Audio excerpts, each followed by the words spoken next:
beloved Boss Mike Cervera.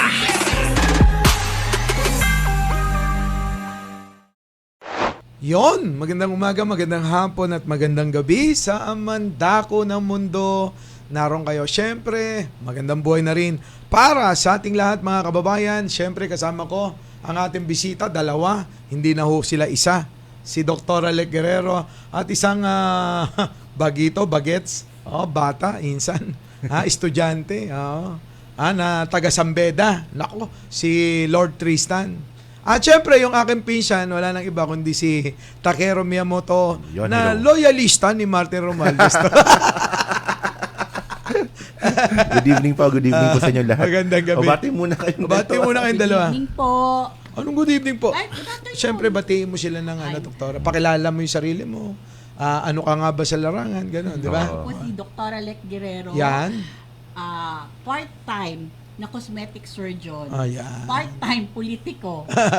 Tapos po, magandang hapon at gabi sa inyong lahat. Dr. Alec, di ba, ikaw anak ng dating mayor no? Ng Pampanga? Yes, Yan. Florida Blanca. Ng Florida Blanca. Anak siya ng dating mayor. Si Tristan. Bati ka, Tristan. No? Hello po. Ako po si Tristan Cervera na isang legal management student, freshman sa San Beda University, Manila. Kakapatid mo. Hindi, ano ko yan? Kapatid mo, Cervera. Hindi, kapilido lang. Kapilido lang, kapilido kapatid. lang. So ngayon, eto na. Oo. Insan, may babatiin ka. Hindi, okay na po. Mamaya na pa. Pagbatatapos na tayo. Binabati ko yung mga nanonood, syempre, sa Radyo Pilipinas at saka sa 7, ano ba yun? 8, 7, 3, ano ba yun?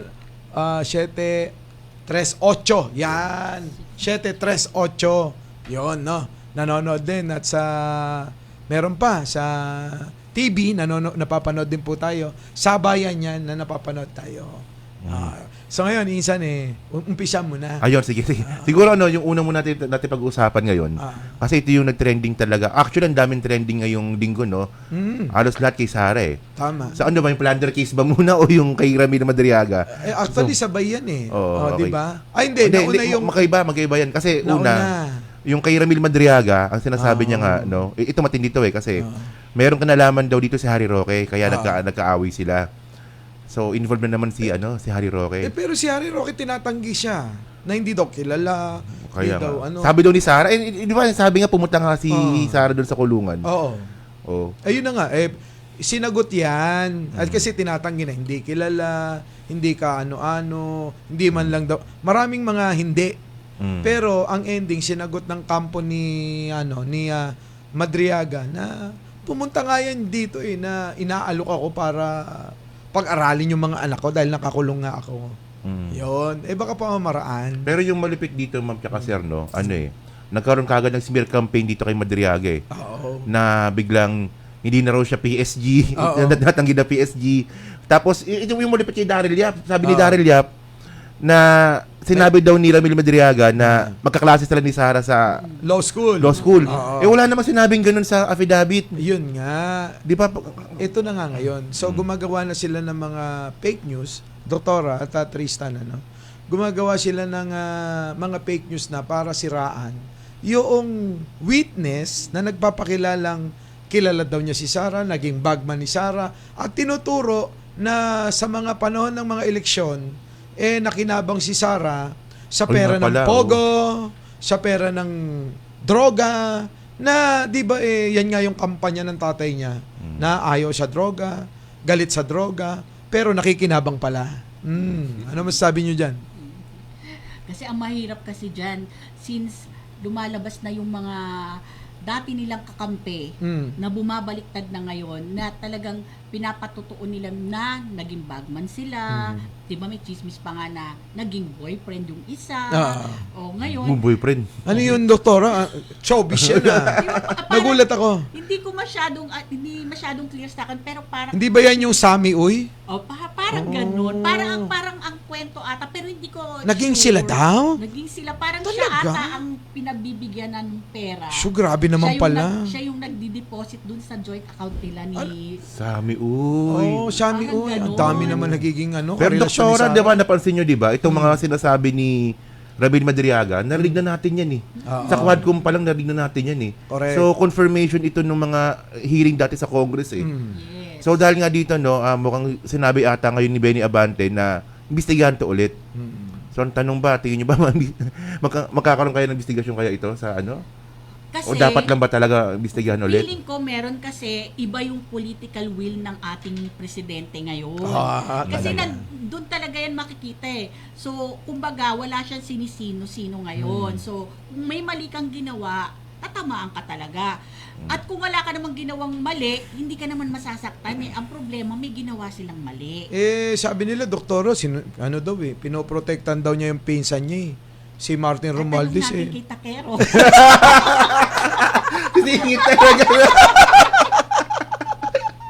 Ika na, ang layo ata. Kunonekta mo talaga. Nag-usap kami. Hindi. Mukhang, hindi, tinetesting ko lang kung talaga nanonood sa atin.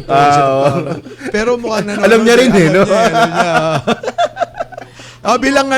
Bilang bata, bilang estudyante. Tristan, ano masasabi mo sa mga nangyayari ngayon? Lapit. Di ba dapat siguro yung mga bata ngayon Lapit mo. Marami na rin no na talagang vocal sila, talagang ini-involve nila yung sarili nila sa usaping politika. At ako naniniwala ako, Doktora at Insa Takero at Tristan na kailangan talaga yung mga bata involved talaga nila yung sarili nila rito sa usapin na to. Dahil para sa kanila to Correct, 'di ba? correct. Yung pinaglalaban ng mga edad natin na to para sa kanila na. Oo. 'Di ba? Hindi na para sa atin. Kung yung lahat na makokorek ngayon, actually, hindi kami yung mas makikinabang. Yan. Mas makikinabang yung generation. Mayroong kasabihan yan eh, na hindi naman natin pinapamana yung future eh. Hinihiram natin sa kanila eh. Correct. Sa mga kabataan eh. So bilang isa, law student ka, di ba? Oo. Maglolo. Maglolo. Oo. Legal management po ako. Ngayon po, na as a youth po, mas ano na po kami, mas may movement na po kami sa mga sa pagsasalita, sa pag-advocate sa mga mga nangyayari sa mundo. Dapat kami as a youth, alam din namin kung ano yung nangyayari sa mundo. And dapat lahat po kami napaglalaban yung bansa nating minamahal. Yun. Doktora, ano masasabi mo? Ako kasi talaga ang feeling ko niyan, dapat talaga concern ng kabataan. Yes. Kasi minsan, ang nangyayari kasi, lalo na pagdating ng eleksyon, minsan, since hindi sila concerned, kung anong dinikta nung kaklase, dinikta nung magulang, dinikta nung auntie, nung uncle, yun iboboto nila without knowing yung credentials ng mga kandidato. Tapos, Kung hindi nila alam, maapektuhan At saka yung napanood lang nila, Tapos napanood si ano sila pala, ganun, no? si nanay pala, Makarobin, di ba? Hindi na mo, saan ka nakakita? Number 1, di ba? Pansin. Binoto niya yun. Hindi ko binoto yun. Hindi mo binoto si Robin, no? Hindi ko binoto yan. Ako pa rin yung kasalanan. Mamatay na. Kung binoto ko yan, ha. Alam mo, kasi ganito, no? Pagka hihimayin mo ang usaping politika at politika mismo, dyan mo malalaman na talagang marumi talaga. Sobrang dumi. Na ang mga politiko, nagngingitian, akala mo magkakampi. Nagkakamayan, yayakapan, nagpupurian, pero darating magkakaaway pala. Ibig na nating ilayo. 'Di ba? Anong ginawa nila kay Pangulong Bongbong Marcos? 'Di ba nung una si Sara, si Bongbong Marcos mabait, magaling, matalino, at higit sa lahat hindi magnanakaw, sabing gano'n. Si Sara may sabi noon. Ngayon iba na, no? Ngayon iba na 'yung sinasabi. Kasi gusto na magpresidente. Hindi lang kasi yung gusto yung magpresidente. Kung hindi yung hindi na napigbibigyan, hindi na nabibigyan ng pabor yung kanyang mga kagustuhan. Una, sa kanya galing mismo yan. Pati yung presidential chopper gusto niya gamitin pang-uwi at balik sa Davao. Papasok Unang request niya yan eh. Yan. Yung tawag nito, yung magtatrabaho siya sa Maynila, pero chopper ng presidente, balikan sa Davao. Kita mo, dinaig pa niya presidente. Unang request niya yun. Isa pa. Kita mo naman yung mga investigasyon na para bang nasanay na kampante na siya na gawin niya lahat mandugas, mangupit, magnakaw, parang normal sa kanya yun eh. Na para bang, wala na yan. Walang sisita sa akin dapat.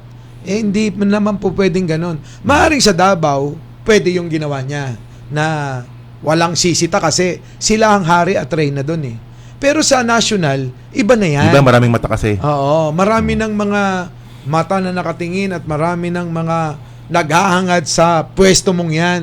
Hindi dahil lang sa eleksyon para makuha yan, kung hindi maraming kaparaanan. Ayun. Pero insan nung hindi pa tayo involved sa politika, medyo di pa tayo aware sa ganyan eh. Pero ngayong medyo malapit-lapit kami sa sa mga yan, nakita talaga namin kung gaano kadumi yung politika sa Pilipinas. Yan.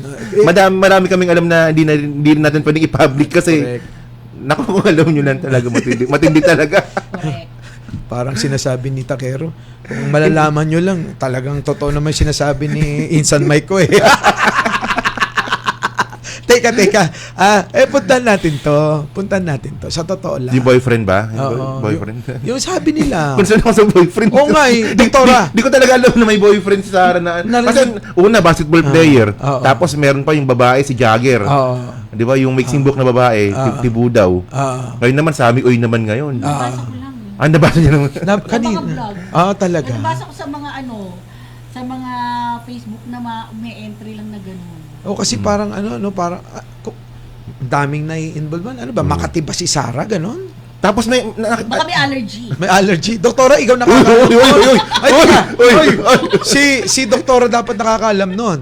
Baka may allergy. Di ba? lang talaga. Doktora, ikaw yan. Sabi Sa tingin ko mo. nga, baka allergy lang. Patulog. Allergy yung... Saan banda? So, ganun yun? Allergy lang.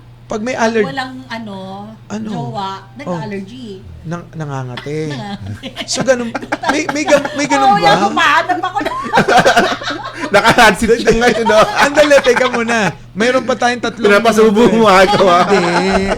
Tinatanong ko lang kung may ganun ba talaga na kaya sila naghahanap lagi ng Eh, not saying about BP Sara ha. Oo. Medical- In general. In general. Kaya may Oo. In word general. na nymphomaniac. Ah. So, meron talagang sakit na gano'n. So, may posibilidad na may sakit si Ay, Sarah na ganun gano'n, pala. doktora? Ikaw talaga. Tinatanong ko lang. Pero Meron. may medical term talaga. Ganon. Pero nagtataka ako kasi merong kumakalat na video dati na si Mans may dalang cake. Ewan ko napanood mo na yun. Ano yan? May cake na parang kumakanta na ata ng happy birthday kay Sarah. Tapos sabi ng mga staff, kiss, gumagano'n yung mga... Tapos hindi niya ni Sarah eh. Si Mans. Asawa niya mismo. Tapos nag-walk out si Mans. Talaga? Oh, So, parang na-content ko dati yun. Sabi, ba't ganun? Di ba, syempre asawa mo minsan, di ba? Natural lang yun, halikan mo eh. Oo. Request ng mga staff mo eh. Ginawa ni Sarah, nag-walk out. Oo nga, Sarah, bakit yan? Oo. Isa dyan, pagka ganun. Pag sinabing kiss, kailangan mag-kiss ako eh. Hindi ako pwedeng hindi... Kiss nga Hindi ako ngayon. pwedeng tumanggi. Oo. Kiss lang. Oo, di ba, doktora? Marami kang nakita noon. Oo. Hindi, si doktora, ito habang yung dati, di ba? Habang ginagawa niya, kinikiss ako eh. Oo. Tulog naman eh. Di ba? May Sige, kwento mo pa. Gising na. Eto na, doktora, baguhin na natin yung kwentuhan. Sama na ng tingin ni Jen. last naman na si Jay. Oo, Ang matagal. importante yun. Di ba? Eto na, ngayon.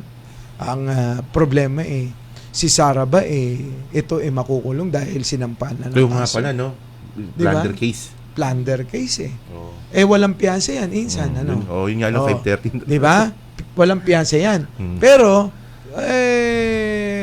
sa akin sana, lumabas naman yung katotohanan.